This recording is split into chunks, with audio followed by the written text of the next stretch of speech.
Eric Pershman, can you hear us? Thumbs up if you can hear us. Eric.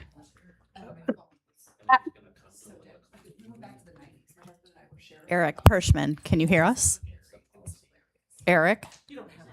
Eric, give us a thumbs up if you can hear us. Eric, I'm texting you. Can you hear us?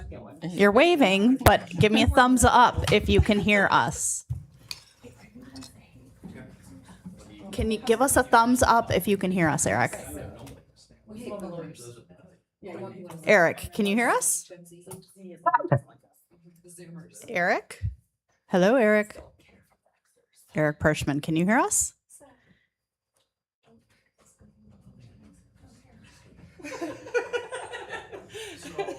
What else do we got? I can't hear you. Hey, we're working on it. Hello? We see you. We're working on it. Hi, Lori. Hello. How's it going? Good. How about now? Can you hear us, Eric? Can you hear us? Can you hear us? Is your volume up? I'm texting him all that. Because I have done that before, where they're like, I can't hear you. And I'm like, just see, did you check your own volume? And I was like, Christy, when you had it, we couldn't even hear the microphones in here because something was powered off. oh, okay. Hello, Eric? Can you hear us? No, I was saying when, for my But you should be able to hear me. Can you hear me, we were on Eric? Zoom one time, and I was like, I can't hear anything. And they're like, have you checked your own volume? And I was like, So he said that your mic is muted. Does that have anything to do with? Mine is muted. It Okay. has feedback, so it actually goes through the Zoom computer. And Michelle verified that. You said it's not his computer. You sure? I did. This was the last round. I like it. Yeah. Oh, I like that I color like a it. It's a lot. good color. Is that like a topaz? It'd be a teal. Teal. The teal spectrum. It's very teal forward. Yes. But it's like that iridescent. Yeah, there's like the little. Oh, you're still struggling to hear us, Yeah, Eric, right? Cool. Thanks. You can't hear us. Uh-uh. I was telling everybody I took my kids to the zoo. He's today. gonna leave and rejoin. So I said I took them to the zoo today, and I did not do my normal. He's prep leaving and work. trying to rejoin. So I'm a little.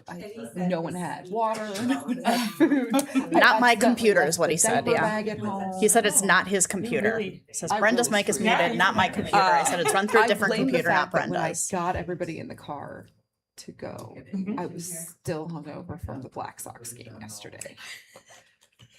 Because it was the last home game of the year, it was $2 beers. Nice. And so we enjoyed ourselves. As parents with young children should do sometimes. Yeah. And at one point, Tony convinced me to be the Lions. All So right, I was Eric, the can you hear Lion us now? mascot for the Lions for like an inning. And yeah, Shoot. it was quite a game. What? I'm also of the age that it's like 3 beers and I'm hungover. You know how it is. No. So No, he can't hear us. We can hear him. you bring you bring your own heater with you. Are you sure your computer? Darn it. Just a certain age. Is up. It's the same thing. It just wasn't direct. You sure I heard you're? someone Hey, refer check to your it as phone, I Eric. carry Check my your own phone. personal summer.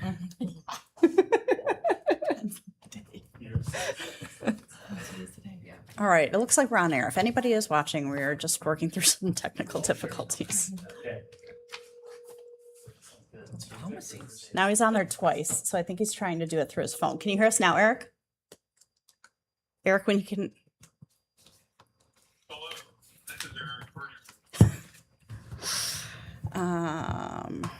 Brent is trying to call you. Hey, Brent.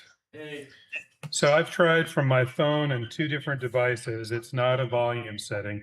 Okay. Well, we got you on my phone. We can hear you. As long as you mute there, we'll be able to hear you. How's that? There we go. Can you hear us okay? Eric? Okay, so I think we're gonna have to kind of talk in the directions of Brent's phone. This is where Eric would be anyway. We'll just go to the empty seat. We need a cardboard cutout. Yeah. Okay, Eric, I will try to keep an eye on the Zoom. If you can't hear us or if you have any questions, just like wave your hands. Like you just don't care. Appreciate it. Okay. All right. It is 5:35. I will call this work session to order for August 3rd, 2026. Up first, we have the cell phone policy draft policy. Mr. Mareck. You'd think after that delay that I just had to be like rocking and rolling. But I Gave you an extra don't. 5 minutes. So council, attached in your packet is an update to the city's cell phone policy. We kind of started off on this just kind of like an update. We hadn't reviewed it in several years. The one thing that we are looking to add that you'll see is kind of what we classified as a low volume user, primarily related to some of the accounting staff and Lynn's department, and like here and there, we might have like a need that wouldn't really kind of lend itself to the full reimbursement, just with security checks that are quite often done in the accounting area. So that's a primary change. And then we started a discussion related to including the city council in that. So what we have done is the policy language provides an optional inclusion of the council in that. We've left up whether the council would consider themselves a high volume user or a low volume user to like your discussion tonight and direction. And I would say big picture wise, whether or not you even want to have that included. So I would say the kind of the primary issue is that point of discussion, but happy to answer any specific questions on any changes. It has been reviewed by the city attorney as well. And there's a red line copy or draft of the policy in your packet. Happy to answer any questions. Any questions for Brent on this? And we just, regardless of if we have any questions, we have to talk about the city council component of it. So, Kayla, I can start. that would be fantastic. I was about to say that, and then Christy took a big deep breath, so I didn't want to interrupt her. I would not like to include city council. I think that, we honestly, it's a little bit here, a little bit there, but it's not enough to really at this point in the way cell phones work to justify anyone having to increase their cell phone plan. $25 is a very small amount, but I would like to remove city council from the plan. If we choose to have city council as part of the plan, I would like to see them as a low volume user. That's my opinion. All right, for me, we had talked about this before, and I know that to even have that the council involved, we had to get enough of us to agree to look at it. So I'm glad that we're looking at it. I am fine with a low volume user for city council. I think that I've never seen something like this before. We're in a cell phone policy. There's kind of this breakout between high and low, so I'm not sure where that came from, but I think it is well. I think it's fine in here, and I think city council can fall under the low volume user. I agree with you, Kayla. I know the first time we went through this, I was the only one who didn't like the idea of not having city council included, and then that changed after we kind of did the first round of feedback. But I don't. Well, one, I don't know that I have anything different to say than what you said, but I just don't think that we have the volume. I mean, cell phone plans don't charge extra for extra calls and even for extra data in some plans. I don't see the need for it. All right. It's a tough one for me. I was looking to see, like, it's part of the compensation in my mind also, like your total compensation. I know we have some staff that gets reimbursement for vehicles. I don't know if they still do. At one time, the city of Chaska got memberships to their community center. So, I mean, there's not to like open up other things to look at, but it's just kind of falls under that bucket of not perks, but like a total compensation. Like, you know, you're being compensated for the time, we are being compensated for the time that we put in. I am for the low usage, the $25 a month. I'd be comfortable with that. I feel like it's a compromise for kind of what we're all kind of wanting something different. Only because you said it, you know, this feels like, I remember when we did franchise fees, we talked about a tax by any other name is still a tax. Like, this is potentially bumping our salaries by any other name. It's still bumping our salaries. I would support revisiting our compensation structure before I would support the cell phone allowance. So, But I know Eric needs to jump in here, but Yep. I want to counter that a little bit with the fact that if we look in here too, we have the fire chief who has a phone. Reimbursement. I'm just looking at us for right now. That's fine. I am saying that if we're looking at talking about compensation packages, I don't think that this falls, at least for me, under the same category of looking at franchise fees. I think that there's certain positions here at the city who have cell phone allowances and other allowances for things. I think that for council, if we are to be expected to be available outside of business hours, we all operate at some level outside of business hours. I think that having the device allowance for that doesn't fall too far out of line from looking at some of our other folks who work for the city who have the same thing. I mean, certainly Lynn could take a phone call outside of business hours on her cell phone, and we could make the same argument that she shouldn't get it because she has a phone, or something like that. So I think that for me, I'm happy to go with that low volume user for city council. Eric? Okay, so my opinion on this. First of all, I just want to address for anybody who's paying attention that nobody sitting at that desk is doing this for the money. If anyone were to look, you would find that it's for some folks, it probably doesn't even pay the expenses. So I rethought this, and what I asked for is that this be an opt-in option, which it is. So I am not going to impose whether or not you have incurred more expenses than the city reimburses today.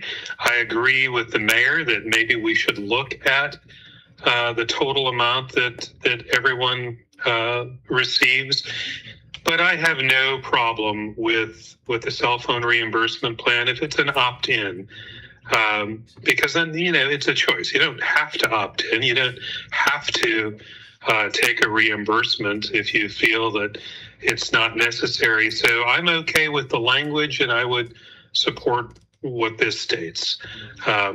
It's all up to us whether or not we want to opt in and utilize that. Thanks, Eric. I didn't hear you opine on low volume user or high volume user.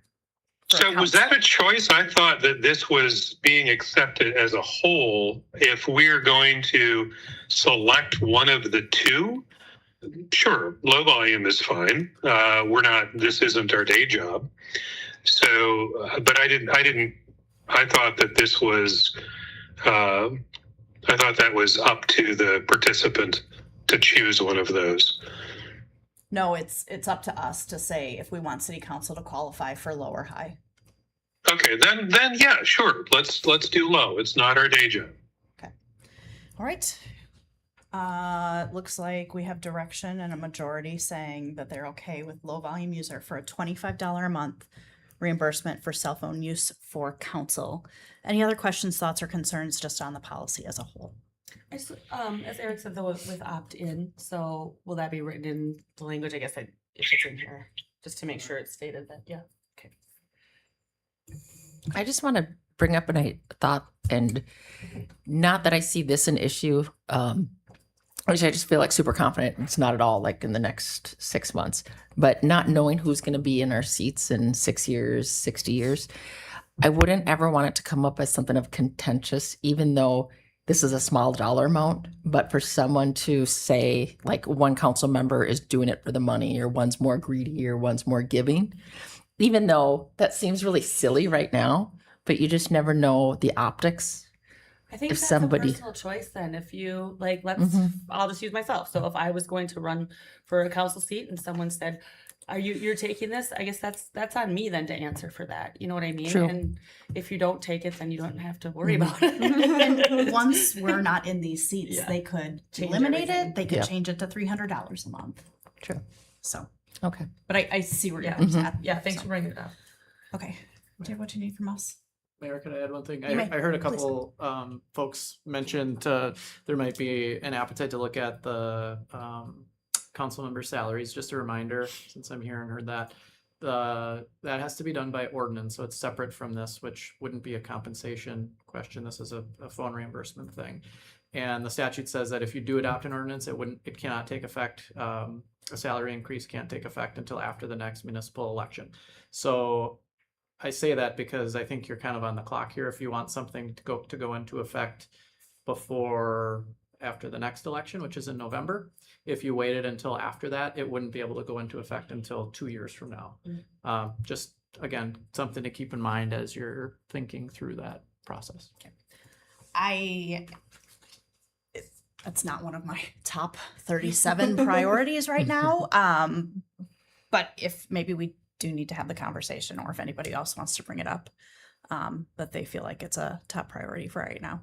It has been 4 years since It's been a while. it's been a, I'm fine either way, but for me, it is an election year, and what I don't want to see is that somehow things get twisted, that anyone who might be looking to be elected is somehow, I want to sneak this in so I get paid, make sure I get paid more if I get on, that kind of stuff. I don't know. I think I would rather wait to do it next year than have it take effect whenever the next cycle goes on. That's just my personal opinion, but. and I think that's what we've done more traditionally, is done it more towards the beginning of that 2-year cycle, if you will. So let's, If anybody else, that's just my opinion. I don't think that was the right time. Agree. okay. Eric, any thoughts? I have no need to look at this with Okay. any immediacy. I just agreed with the logic that if we want to look at increases, that's the way to do it. Okay. And besides that, I think too, I don't want to feel like we're rushed into it. I think we need Yeah. to make sure we've done our due diligence on it. But Dave, thank you for giving us the timelines. All right. Up next, we're good. You have what you need from us on that one, Brent? Mhm. Okay. Let's talk golf carts, Mr. Anderson. All right. Thank you, Mayor and Council. So I know at I think it was just the last work session, we talked about golf carts after a resident had raised the desire to for the city to allow golf carts on public streets. And there was interest from the council in looking at ordinance language. And so staff put together some draft language as provided in the memo in your packet. It's generally very similar to the process that we use right now. And I think it'd be easy for staff to roll this out, just because it's almost identical to the UTV permitting that we do. I suspect they would probably use the same forms, look at a lot of the same things. It has a lot of the same requirements. There are a couple of requirements that we did include in here, just in consultation with staff, that are worth pointing out. Specifically, some of the requirements are mandated by state law, those related to nighttime operation, right? Like with headlights and taillights, brake lights, those kinds of things. There's language in here about the exceptions when you can't operate. That's also statutory. The provision about inclement weather and visibility and things that are in that subparagraph F in the draft ordinance. There's a few equipment requirements. The first two are required under state law, the rear view mirror and the slow moving vehicle emblem requirement. The third one was requested to be included in here by staff just for discussion. That talks about having these golf carts equipped with driver and passenger seat belts. There are a very small percentage, I would say, of cities that require that. In order to get a permit, you have to prove that you have that equipment installed on your vehicle.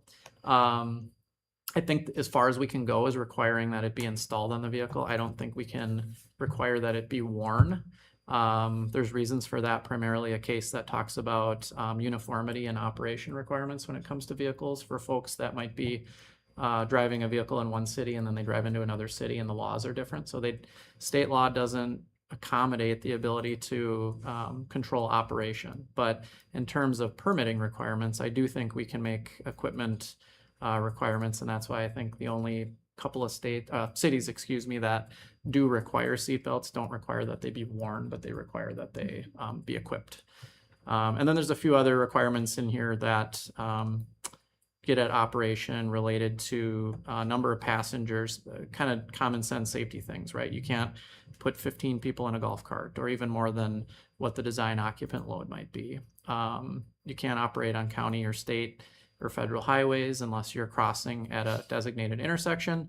And then there's language about how the laws in Chapter 169 generally apply. The same laws that apply to folks that are driving a car or a motorcycle would apply to you if you're driving on city streets, golf carts and UTVs, just like it does now for UTVs. So I included that in there too, just for clarity.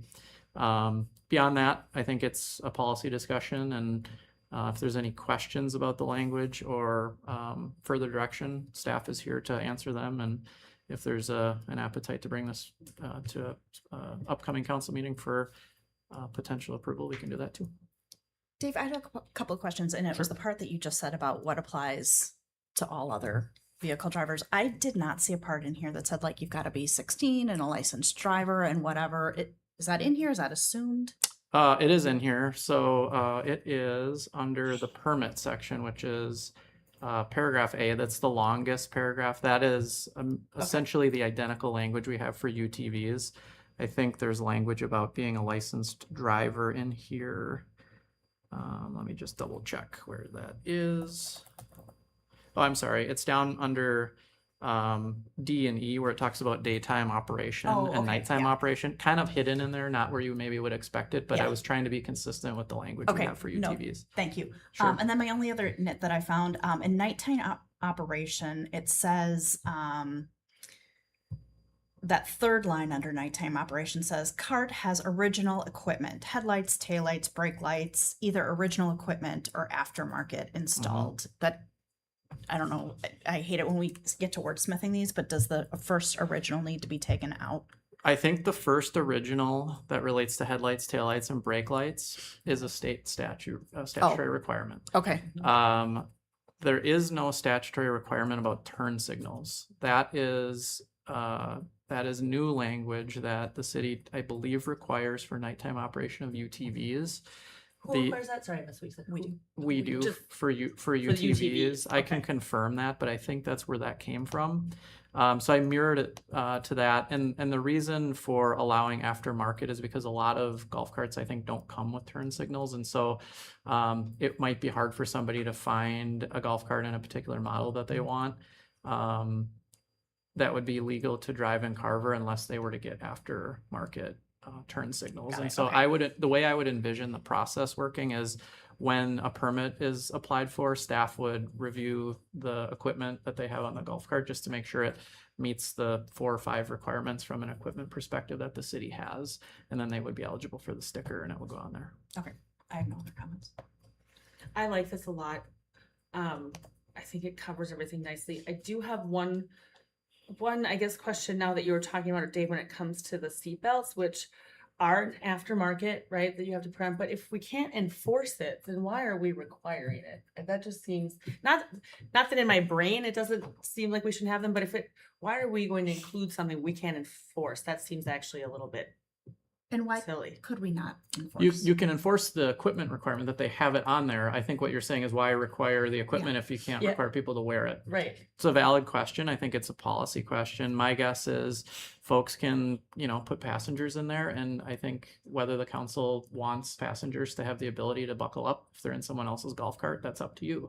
And so I guess I would defer to you on whether you think that's reasonable or not. Sounds like maybe some could argue it's not. But again, I've looked at dozens, I would say, of golf cart ordinances, and including the league model. And Most of them Eric's do. Most of them do not require seatbelts. Okay. A couple do, and I guess I'd also defer to Brent. I know we had talked see about Eric. it, I'll and he call on you thought next. maybe it'd be good to include it in there for discussion. So I think he might have some thoughts just on the general Okay. requirement too. Eric? Yeah, just to be clear, do we require them in UTVs? We do not. I don't believe. I can confirm right now, but I don't believe we Okay. do. If we don't require them in a UTV, I don't know that we require them in a golf cart. That would be where I'd want this to be in parallel. Golf carts typically don't come with seat belts. UTVs typically don't. They either have a harness or they have nothing. So if we're not going to do it for a UTV, I'm not a. And again, I wear a seatbelt. You wouldn't catch me without one. But I'm worried about protecting other people. I'm not as worried about protecting people from themselves in a golf cart. So check the language. Let's match. I say we match it up to what we require in a UTV. That's my opinion. Yeah, we don't. Just for we do not require it for UTVs. I do remember discussing it, and the thing was the UTVs have the cage. If I'm calling it the roll right thing, cage, yeah. thank you. Yeah, the roll cage. Yeah, I just Well- want to follow. Oh, I'm sorry. I was just going to follow up with what I was to say is that if it's something we can't. Well, I didn't finish with my four before I got it, but I just wanted to say if it's something that we are going to say you have to have it, but we can't require it, then to me I would rather leave it out because it seems unneeded if it's something we can't even enforce or doesn't. The use of. Yeah. Is there, like, when I go home in my car tonight, I'm going to be required to wear a seatbelt. What I do with that is up to me. But like, you're not required to wear a seatbelt if it's in a vehicle, like a golf cart or a UTV. Not these types of vehicles. Okay. Most of them don't have them. Okay. ATVs, UTVs, golf carts all can be operated on city streets through permitting, and the vast majority of those vehicles don't have seatbelts. That's them by their nature, just they don't. So Okay. I think that's why it's so rare too that most cities don't have that requirement in their code. Sure. But again, like I said, I think it's Lakeville. There was maybe one other city that I saw that had it, but that was it. Okay. Thank you. Okay. Eric, do you want to keep going? No, I think the question's answered. We don't Okay. require it for a UTV. And there was a question, somebody mentioned something about roll cages and UTVs. There are plenty of UTVs that are built like a golf cart where it's easy path through one side to the other and there are no seat belts. So I would keep it the same requirements as we have for a UTV. Laura? No concerns with the way it's written, except for maybe the seatbelt, just so that the two would align. Not having a seatbelt is in the as a standard equipment is not required. I think leave it up to the owner and the passengers on if they want it to be there, and then secondly, whether or not they're going to use it. I would agree. I think removing the seatbelt requirement is fine. Brent, have we talked with staff at all about our accessibility issues regarding, for example, the Bluffs and the Summerfield, how this is going to work in those situations where it's inaccessible to downtown from those communities? There's nothing written in this one. No, I know, but I'm asking more generally. I mean, it was discussed, but there's just not a Solution yet. workaround. I mean, the city can't, based on my conversations with Dave, we can't legislate rules for what would be county roads or 212 for that matter. So there's just not a workaround that I'm aware of. Okay. Right. You know, I'm comfortable with the way it's written in here that says city streets, and you can cross that it does at intersections, but you can't be flying down. So I guess for me, that covers the concerns I had about the city streets versus county and state. Yeah. So I think what I'm hearing is as is minus the seatbelt requirement. Which seems so weird. Yes. Okay. Yeah, right. Okay. Do you guys have what you need from us? The, on the that? only other thing that I neglected to include it in here to bring up, I think the plan was maybe just to mirror the fee for UTV permits, because the process is so similar. Is the council okay with that? Because we'll include a fee schedule update with that ordinance, so we'd want the number that you expect. It's like, what is it, $80? For 3 years. Yeah. Yep. That's fine. Okay. That's all we need. Thank you. Any objections to $80 for 3 years, Eric? Same as UTVs? No objections. Okay. All right. Rolling right along. See what I did there? Parking regulation discussion. Dave Anderson. All right. Let me see if I can share my screen here. Get this going. I have to get the blessing from Brenda. Oh, she's thinking about it. All right.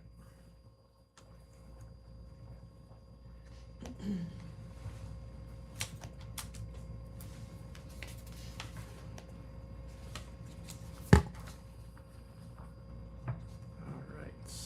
Let's see how we can do the slideshow here.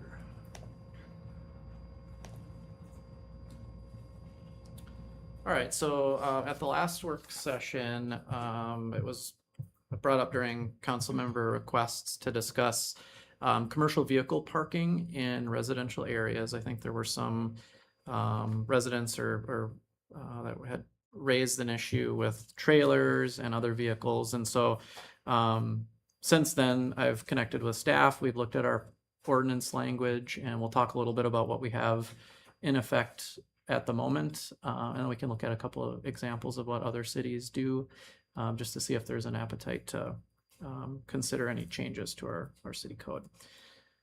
And jump in at any time if you have questions. So the current regulations, there's a few things in the code that talk about truck parking. The first is in our parking section. There's some language about the council has the authority to restrict truck parking for vehicles that have more, I think 2 or more axles. And you can do that by resolution. And the point is if there's any areas where congestion is really bad or other safety issues are coming up with large trucks, semi trucks, commercial vehicles, those kinds of things, you would be able to put in place restrictions. The public works team would sign those areas, and then between 6 a.m. and 8 p.m. each day. Actually, I'm sorry, on weekdays, presumably during times when, there's more commercial traffic happening, those trucks could not park in those areas. I talked to staff about this. There really is nothing on the books right now in terms of restrictions. So while you have this ability, it sounds like it hasn't been exercised, or at least to nobody's knowledge it has been. And I don't think anyone could think of areas that have signage up. So that's in your code. It's more an FYI than anything else, but apparently we don't exercise any of that authority at the moment. There's also a provision that restricts or prohibits long-term parking for motor vehicles for more than 48 hours. You probably remember just a couple years ago we had a discussion about that. So that's relatively recent. That would apply not just to trucks or commercial vehicles, but really to any motor vehicle. There's also a very similar prohibition, which has been on the books for longer than that, for campers, camper trailers, unhitched trailers. Again, it's a 48 consecutive hour restriction. So the idea would be you can't leave those types of vehicles and or equipment, in the case of trailers, on city streets for more than 48 consecutive hours unless you move it at some point. And then I wanted to talk a little bit about home occupations too, and I'm glad Erin's in here, Erin Smith is in here just in case she has anything to add. But there is a way for homeowners to do what's called home occupations on their property. We do have some restrictions about how you operate home occupations, but the main thing to consider when it comes to home occupation, it's really for people that are conducting a business on their property. I think you have to get quite beyond just parking a work vehicle or a trailer there in the evenings or after hours in order to turn into a home occupation. That's why I have the language in here about, the mere parking of vehicles for business purposes would not by itself constitute a home occupation. As you probably know, many home occupations really go unknown. They kind of fly under the radar, especially since 2020, when a lot more people started working from home. I think a lot of people conduct businesses out of their home. Home occupations, really, from a land use perspective, it's addressed in our zoning code so that any external land use impacts that are related to that, people coming and going, parking needs, noise, odors, those kinds of things could be curtailed and dealt with. I don't think we're really having that conversation here, but it came up at the work session, and so I wanted to just share that, there are provisions in the code about home occupations, and if you do have a bona fide home occupation, you can't increase vehicular traffic flow and parking by more than one additional vehicle at a time. So a lot of people might, have a personal training business at their home. That's fine, because if you have somebody coming for a private training lesson, they would have one vehicle, and that wouldn't be a problem. So again, I think that's sort of germane for this discussion, but more because we went down that path a bit at the work session, and so I just didn't want to not talk about that tonight. So in terms of provisions, that's really all we have from the standpoint of street parking and commercial vehicles, trucks, trailers, those kinds of things. Can I ask a clarifying question on the Sure. first page for the current regulations? It says restrictions apply only on weekdays from 6 to 8. I don't understand. So you can't truck your parks during till 8 o'clock at night, or I'm not getting this line. Yeah, so if the city council were to approve a resolution and say that, X street from this intersection to this intersection is going to be truck restricted parking pursuant to this section of your code, the trucks would be unable to park in those areas simply on weekdays between 6 and 8 p.m. But so let's say I had the plumber at my house and he needs to park on the street. So there is an exception, and I think, to be honest, from an enforcement standpoint, I don't know what prompted this ordinance when it went into effect. There Okay. had to have been a reason at the time. But I don't think from a practical standpoint, staff or law enforcement would ever enforce the code Sure. against a commercial vehicle that was parked there because they're getting work done at somebody's house. I mean, I don't think it would be reasonable, nor do I think it would be the intent of the ordinance. My guess is there were probably commercial vehicles or trailers that were parking during long periods of time when they weren't servicing homes in those areas. They were just parking there, whether it be for To be clear, Dave, this is only via council resolution. And Correct. we can't think Correct. of a place in town that has this specific rule. So Right. you would have the ability to enact that via resolution. It's not an inherent rule. right. Okay, so because it says current regulations, so Current regulation allows for this, but I included the language in that last bullet Okay. point It's not in because we're not place aware unless of you any. say it's in. okay, Yes. okay, It- gotcha. I was it- just having And it hasn't been in place for 16 years that I know of. Okay, Yeah. It really gives you an ability to snap your fingers and adopt a resolution rather than adopting an ordinance, which is a little lengthier process, still takes just one council vote.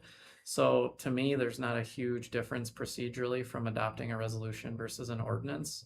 But you can, I guess more quickly or summarily adopt a resolution that would say, we're gonna limit truck parking in this area again. But the key is it's not on the books right now to enforce today. To enforce any areas, yes, there are no And- resolutions in place right now that trigger that prohibition. okay. Aaron, I know you had the microphone. Did you have something to add? She cut you off. Okay, just want to make sure. All right, thank you. Yep. So a few examples, and this came up too during the discussion at the work session, that Chanhassen has a provision in their code that says in any R district, you can't park commercial vehicles with more than one axle overnight. And they do have an exception in there, right, for construction or work that's in progress. But that's. Can I interrupt? I'm sorry, I wanted to ask a question. Go We're ahead. talking about commercial vehicles. What about a commercial trailer? Does that fall in the same category?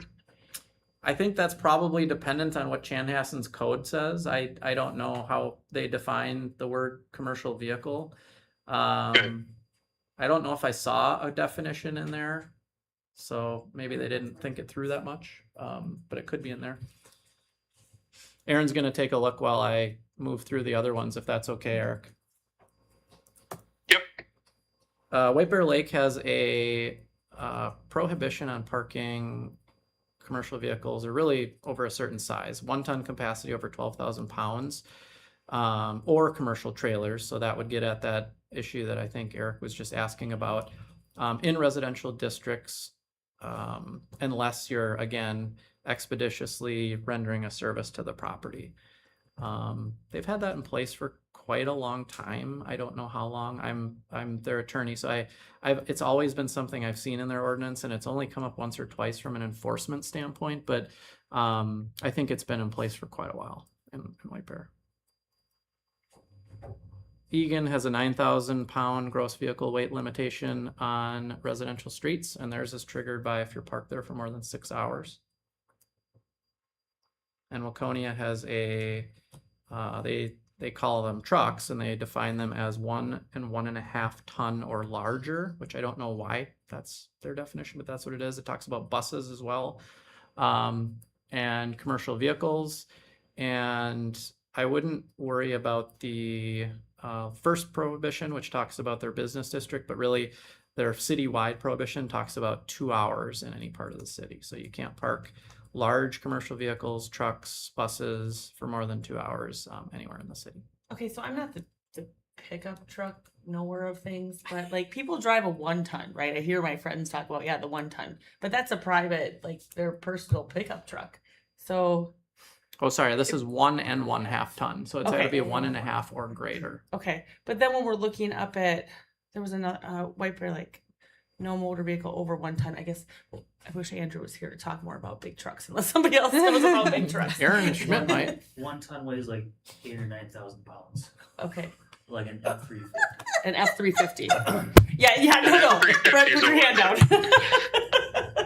A 1 ton capacity truck. Yeah. Okay, so that a 1 ton is an F350. Yeah. Okay, that helps me because yes, I know. Okay, I know the 150s. I just don't know them. Okay. Is that Brent, kinda you stick to Hemi in your it, stand. or dually, or- I'm dying. Power stroke. And I Yeah, don't- power stroke.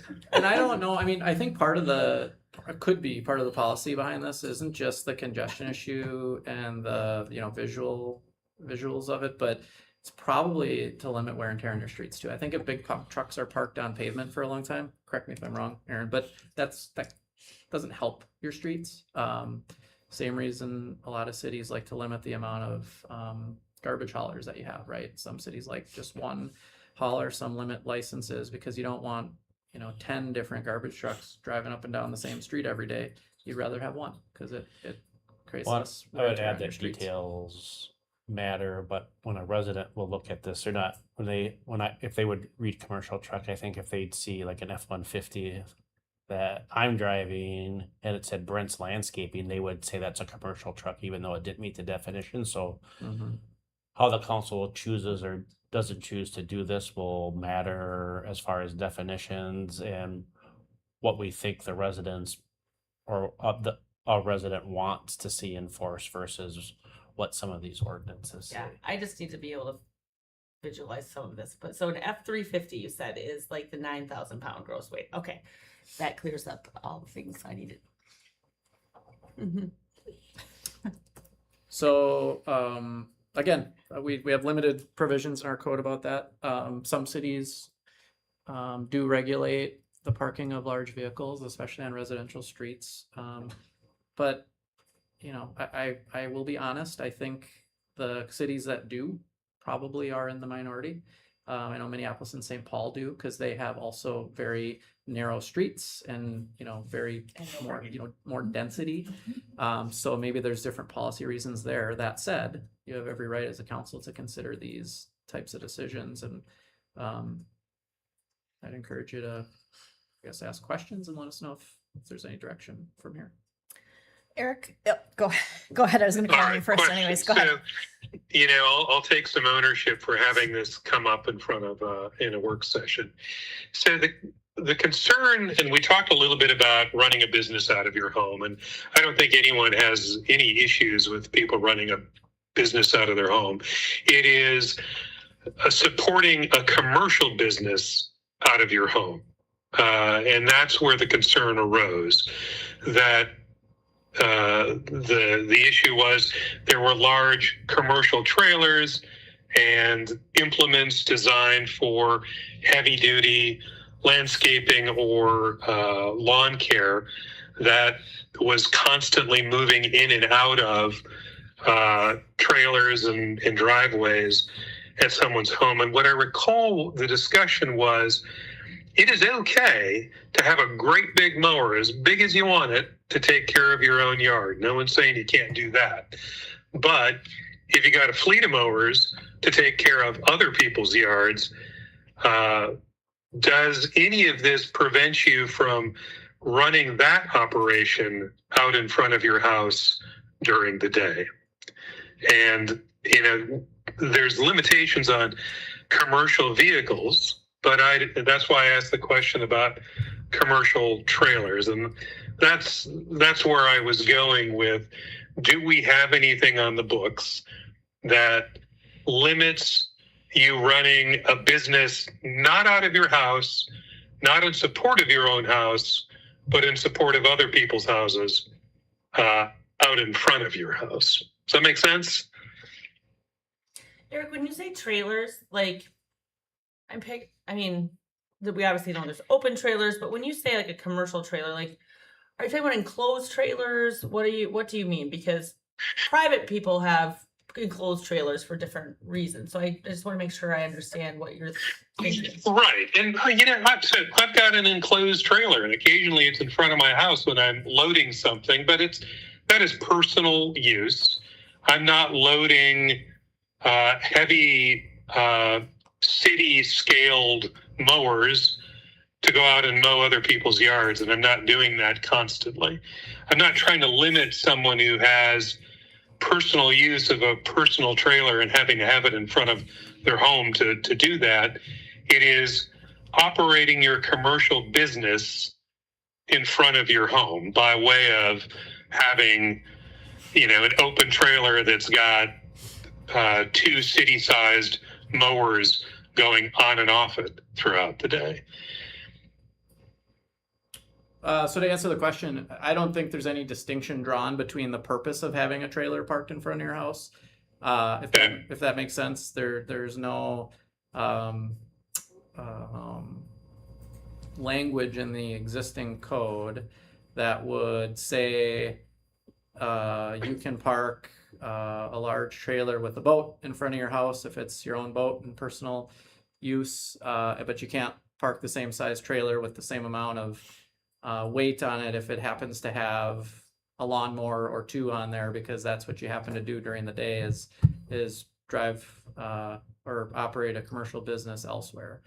Okay, and that's what I thought we had kind of gotten to the root of in the last discussion, is that you couldn't have vehicles or trailers in motion, you know, regularly in front of your home to operate a commercial business, you know, that outside of your home.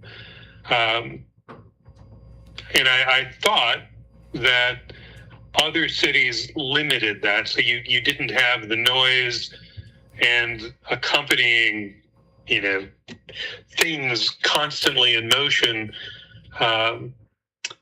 in front of a house in the furtherance of your commercial businesses elsewhere. That's different than running a business out of your home.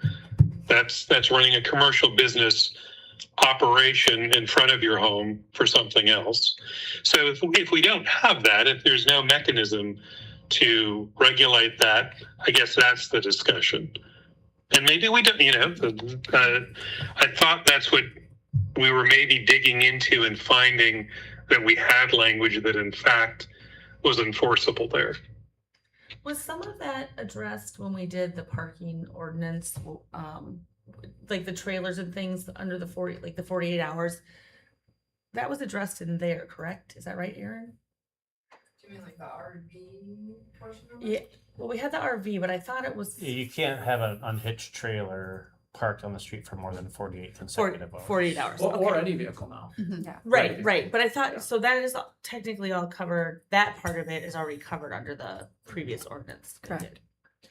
What about, I mean, if I remember from our last discussion, Eric, and correct me if I'm wrong, the primary concern with the situation that Eric brought up was not necessarily that a trailer was parked as much as it was the noise, the commotion of that. And I thought, Blocking the road. no, it wasn't even blocking the road. It was because they were doing maintenance in their driveway of this equipment. Am I wrong, Eric? Well, that's all part of it. Yeah. Right. And so that goes to, can you operate a commercial business like that is not out of your home and it's not in support of your home? It's a commercial business with those kind of vehicles, in front of your home. Do we allow that? That's different than having a daycare or, someone coming into your home for fitness or whatever the case may be. Those are trailers, those are noisy machines going, and we're not talking your Honda lawnmower, we're talking city-sized landscaping equipment going on and off trailers to support a commercial operation outside the home. Do we allow that? Yeah, I think we do. And again, I think it boils down to the distinction of what is operating a commercial. You can't operate a commercial business in a residential district. Home occupations are sort of the exception to that, but those are things that have minimal impacts. I don't necessarily think parking a vehicle or a trailer at your house is quote unquote operating a commercial endeavor.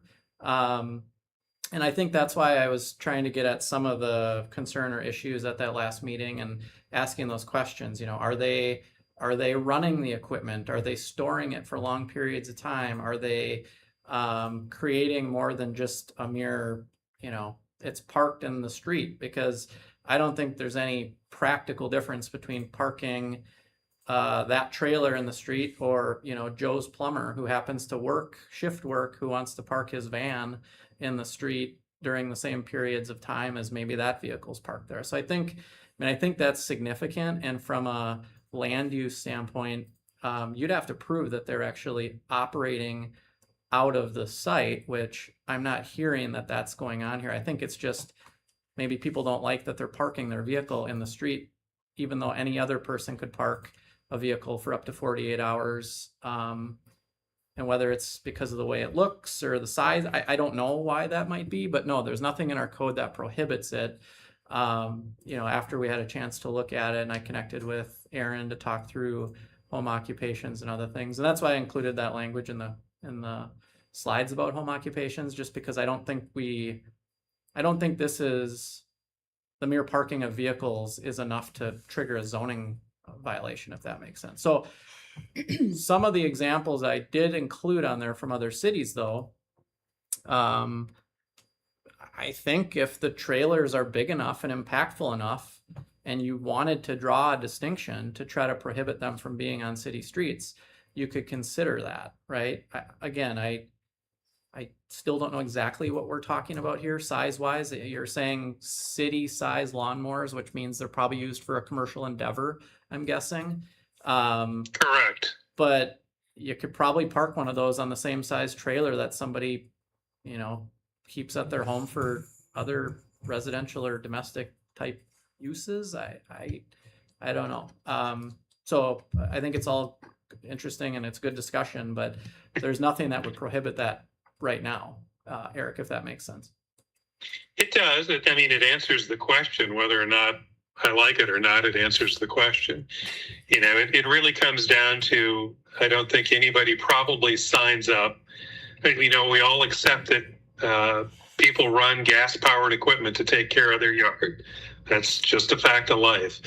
But to have gas-powered equipment, large, heavy equipment, commercial equipment running throughout the day in furtherance of a commercial operation that is not, running out of the house, but just is, effectively is because it's constantly there. I get a concern about that. We don't, that's not taking care of your own property. It's a commercial business taking care of others.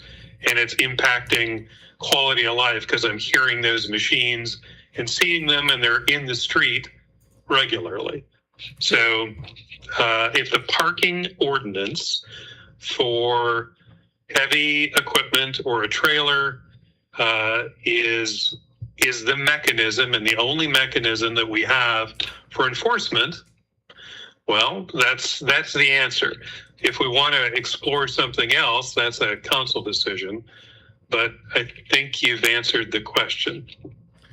Yeah, if I could jump in, it feels like it's a home occupation question from my perspective. Like, Could be. I mean, I'm still not sure. I was gonna add. Can I jump in or do? yeah, I'm treating this like a work session, so we're We're in a work session. okay. Because I don't know if I can't tell Eric. Maybe you know more about the concern. I wasn't sure if it was parking related. Now it's maybe they're running the equipment, but I'm confused why they'd be running the equipment if those machines are operated when they're out, servicing other properties. I still would like to know more about, because there are MPCA noise standards, which is a whole can of worms that we may or may not even want to start down the path of. But you generally are limited in terms of how much noise you can generate on your property based on what type of property you live in and what type of property your neighbors live on. But I'm curious about that noise component and what that means and how often the equipment's running and why it's running.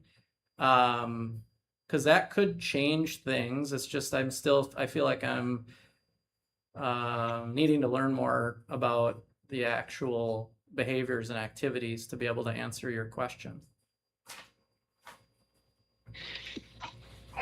Understood. I don't know what else to communicate without sounding like I'm repeating myself. If you've got, a big stand, and Andrew, I think you're there, whatever they're called, the big mowers that you stand behind and, like do a golf course or do lots of yards with. If you're running that in front of a home to service it or gas it and move it between trailers, if that happens because somebody is there to mow your lawn, fine. But if it happens as a normal course of practice throughout the day, because you have a lawn care business elsewhere, but you're doing all of it in front of your home and you're maintaining the equipment at your home, yeah, it's pressing on the neighbors. It sounds like we don't have anything that says you can't run a commercial lawn care business and do all those operations in front of your home. It sounds like other cities do limit that, probably because of the nature of the noise that it creates, or the number of trailers and vehicles and things like that, sundry equipment that's sitting outside. So we have a parking ordinance, and that's the enforcement mechanism. I thought I had heard you say in the last discussion that you could not run a commercial business and do operations of that commercial business in front of your home. That's not a home business. That's a commercial business that you happen to be taking care of out in the street in front of your house on a daily basis. So I guess I misheard that. We don't have anything around that. I don't think you misheard that. But I guess I think it boils down to whether the business is being operated out of the home or not. And I think that's a very blurry line and a hard one when it comes to a small landscaping company who happens to park vehicles at their house. And I appreciate the fact about turning the equipment on and moving it from trailer to trailer. I don't think I had heard that, and if I didn't and you said it, forgive me, because I was under the impression that we're just talking about the mere existence of these trailers and the fact that they're parked there either constantly or repeatedly over time when they're not out servicing their customers. But we can I can talk to to Aaron and try to decide whether this is close enough to a commercial endeavor that would be a problem under the zoning code, because we are talking about two totally different sections of your code.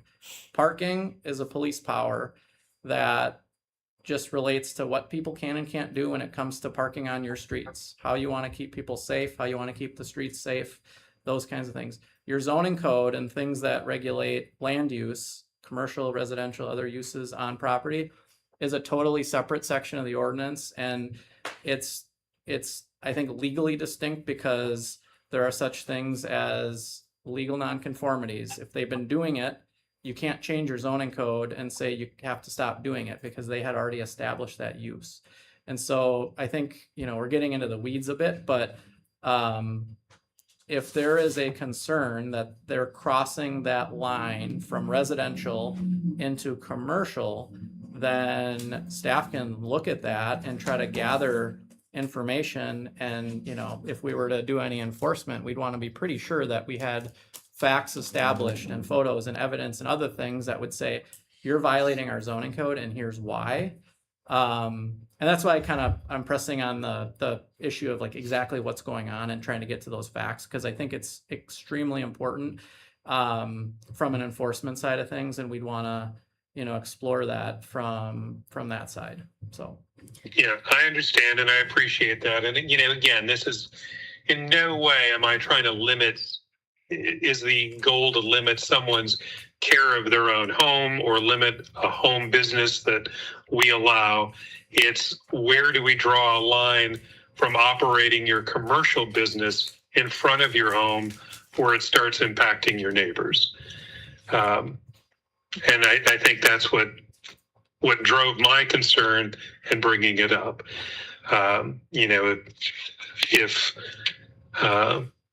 If it happened once in a while, no one probably takes notice. But if it's a business and you're doing it daily, and these things are happening on a regular cadence, well, then is it crossing a line? Are you trying to run your commercial operation from your home? Okay, well, I guess it'll have to be some further discussion and investigation into what constitutes what's going on, so you can make a better informed decision if it crosses some kind of line. Aaron. Eric, you can't see me, but She's very much here. I'm here. In my experience, we all know that we're talking about probably the same situation. And in my experience, it's been specific to parking. So anytime that there's been an alleged violation, we've had Josh go out and check it out. And each time he's come back and said, there's not a code violation. I don't know enough about landscaping or this person specifically, but I can't think of a situation that they're coming back to a residential street to gas up a commercial mower several times a day. If that is fact, I'd be interested in learning more about it and getting some time, some proof, some videos, some photos of it happening, just so I don't want it to be a parking issue that we were not able to solve that is now a noise issue that we're trying to solve in a different way. But it needs to be something that is enforceable and that they are violating. And I don't want it to be a parking issue that's solved by saying these people are too loud.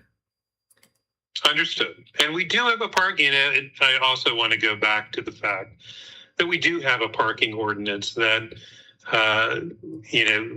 if there's a violation, residents that have a concern, whether they feel it's, maybe uncomfortable, we have an ordinance that they can execute by calling the sheriff and having a parking ordinance enforced. So I wanted to discuss commercial businesses in front of someone's home, but I also want to reiterate that there is a recent change that we've made, that if someone is in violation of that parking code, the methodology is to invoke the sheriff's department for enforcement. It has to come from the resident. That's not something the city enforces, it's the sheriff's department. So just reiterating what we have on the books. And I think, Eric, you and I have talked about this, just the two of us, but I'm concerned that this is a neighbor dispute that's just kind of snowballing. This is the same folks who kind of led us to start thinking about our parking limitations and the ordinance that we put into place about a year and a half ago. Now that's not good enough. And so we've gotten emails about gas cans and hoses, and there's nothing that we could do about that. And now it's these lawnmowers that are constantly there. I've probably either driven, walked, or ridden my bike through that area half a dozen times since we last met, and including at 10 after 5 this evening before heading down here. And there was one unhitched trailer that I think might be what they're talking about, and half a dozen other vehicles, including an XL Energy truck that was clearly there for, I assume, business purposes, unless there's an XL Energy employee that lives there. I'm worried about taking this too much further because we've already invested a tremendous amount of discussion and staff time on this when it's just coming from one individual. I'm worried that the ripple effects in our community, the individual who I use as a plumber, it works out of their home. The individual that I use for my HVAC, while they don't live in Carver, they also work out of their home. I worry about clamping down on this one and the unintended consequences of coming out as being anything but pro-business. It's throwing the baby out with the bathwater, right? Where like there's an issue with this one, and while we might be oiling the squeaky wheel, I'm really worried that it's going to impact unintentionally a number of other home-based businesses in our community. I'm not seeing the need to continue with this. I don't know if anybody else has any other thoughts. I just want I see both sides. I want to be very careful that, because I feel like there's a really fine line between saying this is okay to have your business in your house, but this one isn't. And I think that's a tricky line for us to hop back and forth across.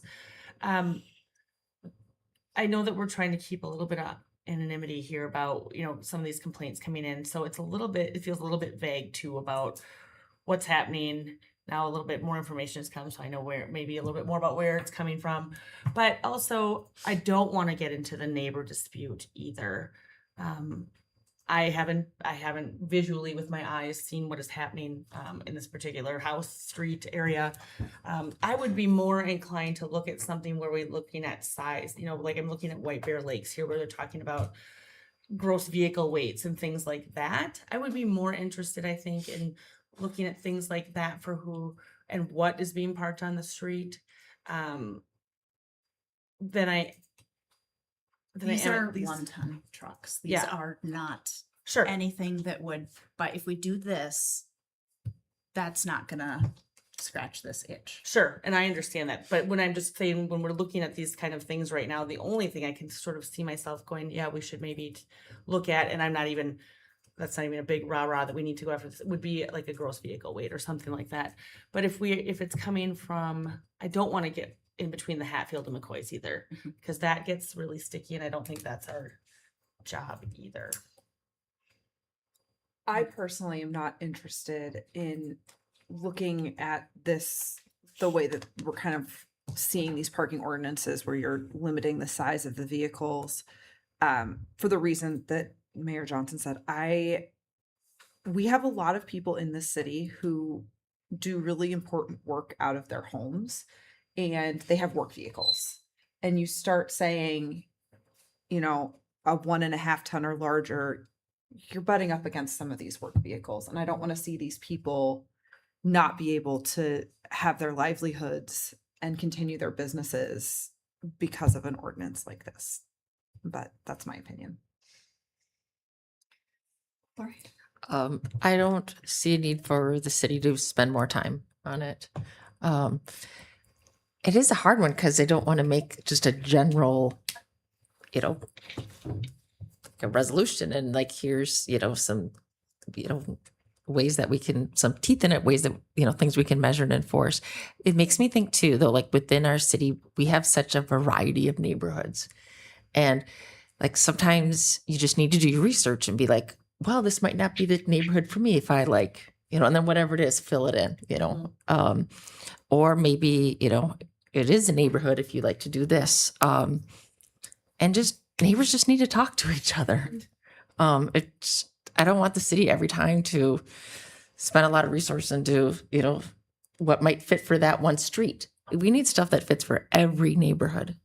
So I don't want to spend any more time on this.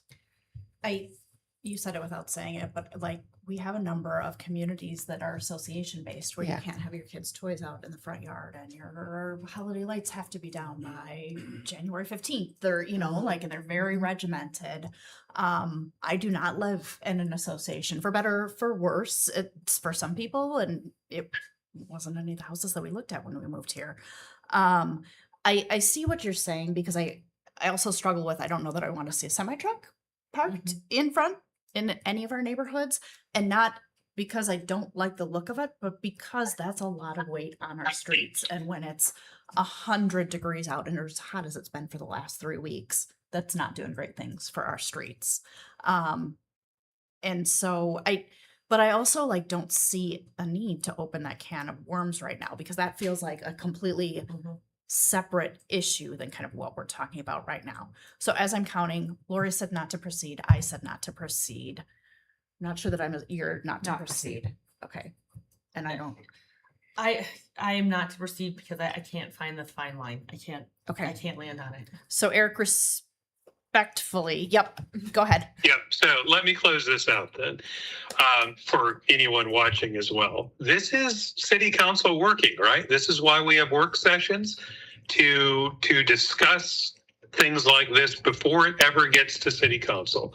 So, you know, we've talked through it. I think we fall back, and if there's an issue that a parking ordinance already addresses, we utilize and enforce that. And in no way do I want to have the city of Carver become its own HOA. That is not the goal here. So I'm satisfied. We've talked about it, and that's where we landed, and that's why we have work sessions. Yeah. So yeah, thank you. Yeah, I'll end it there. It's a really good point to make, Eric. Like, this is the rolling up our sleeves. This is the like really talking about it, and sometimes it's moving things forward and sometimes it's not. And here we are. So thank you all for that discussion. Appreciate it. Okay, up next we've got the city manager's report. I have nothing, but I asked Aaron Schmidt if he could present a construction update to the city council. All right, good evening, Mayor and Council. Construction update for the 2026 street project. The contractor's primarily been working on installing the new storm sewer on the south end of the project. That was due to the curb line shifting to accommodate the new 6-foot wide bituminous walk that will be installed as part of the project. So there was a number of storm sewer structures that had to be relocated as part of that. That process is finishing up right now. They have one structure to install yet near 5th Street, but that structure is not arriving on site until probably Friday. So there's going to be a little bit of downtime this week where the utility contractor will not be doing any work on the site, which should help with some of the concerns about access getting through the area on the south end of the project. That area was very confined when the utility work was happening. So that was primarily the issue of what was going on with the access, was that pipe work was very difficult to put in and leave the corridor open. So it was in effect, blocked off. Some of the things that we've done this week, Valley Paving was out today again. They regraded the road with a grader to help smooth out some of the bumps. We added local detour signage to basically every entrance to each side street along Mount Hope. So Debbie Lane, Skyview Lane, Forner, and Tower. We basically put, as vehicles are traveling out to Mount Hope, there'll be a sign that is say like detour with the arrow. And what we have is the arrow is pointing to the north. So that's kind of the main way we want traffic to flow through the project right now. And that will continue as we progress through the next stages, which will include the curb and gutter installation for the trail shift by Lions Park to 5th Street. So we're expecting that work to happen starting at the end of this week, is the contractor schedule. So probably Friday and Monday is when the curb and gutter work will be happening on the south end of the project. And so we really want to encourage the people to go north as much as possible, because that's kind of least restrictive right now. The road is wider up there. If you recall, we're narrowing that piece of the road down where the trail is to 24 feet. So that corridor is going to be really tight when there's a lot of work happening. So it's difficult. I'm not trying to sugarcoat, the access has not been great, but we're doing what we can to accommodate as much as possible. The mail delivery was another issue that we've heard from a number of people. So today the contractor, they really worked on cleaning up access to all the mailboxes, because in talking to the post office, the delivery, the mail delivery folks will not actually get out of the vehicle. So they have to be able to actually drive up to the mailbox and place the mail in the mailbox. They will not step out of the vehicle. So what we tried to do today is have the contractor get everything cleaned up so you could literally drive like right next to the mailbox and then deliver the mail. So hopefully that'll be improved after today as well. We talked about potentially doing temporary cluster mailboxes for the south end of the project. The issue with that, we could still do that, and we're looking into it, but it takes actually a little bit of time to get that set up. We're thinking it's going to be probably 4 or 5 days to get it implemented, just with the postmaster process that it takes to actually get that route adjustment done, based on the conversations that we've had with the post office to date. So with that being said, we think it might just be worth getting through this week, and then after the curb and gutter is done, that's kind of like the last really big, like, impactful thing where that south half of the project will be pretty congested, because when the curb machine and the concrete trucks are in there, it'll be pretty tight again. So again, we're not completely out of the woods yet here. It's going to be busy for a while yet, but just a little bit of a look ahead to the schedule. So as I mentioned, by the end of the week, we're hoping to get the curb and gutter contractor in there, and then they can pour the curb. And then starting next week, the roadway crew is going to be back in to actually start taking off the excess reclaimed material to get our height down again so we can get ready to pave the road. So the contractors indicated that the week of August 17th is when he's expecting that they'll be ready to get in there for the first lift of asphalt to go back on the road. So we got a couple weeks yet where it's going to be a lot of commotion and a lot of activity going on, but if we can get through the week of August 17th and get the base course lift of asphalt down, then I think people are going to start becoming a lot more comfortable again with the situation. So Aaron, well, I want to just talk about this mail thing really quick here, because I know we're almost out of time. So, and Brent, so I received a complaint at the end of last week. So some of our residents along here have been unable to get their mail for a week and a half to 2 weeks because of this. It's because they won't deliver unless they can reach the mailbox. Then it gets sent back to Chanhassen. So Carver residents are having to drive to Chanhassen to go and get their mail, which I don't think should not be an expectation that we have for our residents. They have to drive all the way to Chan, to the post office there to pick up their mail. So whatever the solution is, I really think the solution should be fixed by the end of this week, because people are having enough to deal with there to now not be able to get their mail after weeks at a time is ridiculous. I mean, there's people get important documents that they need, and the expectation to drive is not okay. Yeah, and like I said, we're not closing off the idea of the temp cluster mailbox on the south end. We're going to continue to lean into that and try to figure out if we can make it work in a short amount of time like you requested. So if we can do that, we definitely will continue to go down that path. If it's going to be a 2-week ordeal to get this set up, then make sure the other one is, but just pull the Yeah. trigger on one of them. Make one of them work, for whatever sure. it is. Mm-hmm. Thank you. So, you mentioned they're going to pull off the excess reclaim material. I don't remember there ever being with any of our other road projects as much like that the reclaim material was left there on the roadway. Is this a different way of doing things? No, typically they grind it up and then they just leave it in place. They'll like roll it so it's, Okay. a smooth surface, and then they'll pull it off later when they're getting ready to prep the pavement. Okay. So, and in this case, they're planning to use a milling machine like you see on like roadway projects, and they're going to basically run a milling machine and load it right into the back of a truck. Okay. So they're going to have kind of like a moving train going down the road. Okay. But paving the week of the 18th or the 17th. That's what they've indicated. Yes. Fantastic. Okay. I know we're at time. Aaron, are you going to be at the regular meeting? Because I have I a couple can- more things I that can came be. in over the weekend. So I don't want to miss it, but I also want everyone to get their break. So Yeah. That works. Yep. Okay. okay. Great. Okay. I would entertain a motion to adjourn. I'll make a motion to adjourn. Motion by Conrad. I'll second. Second by Pasco. All those in favor say aye. Aye. Opposed, same. Aye. Oh, you sure do. Go Oh, ahead. Yep. Thank you. Councilmember Pasco. Aye. Councilmember Conrad. Aye.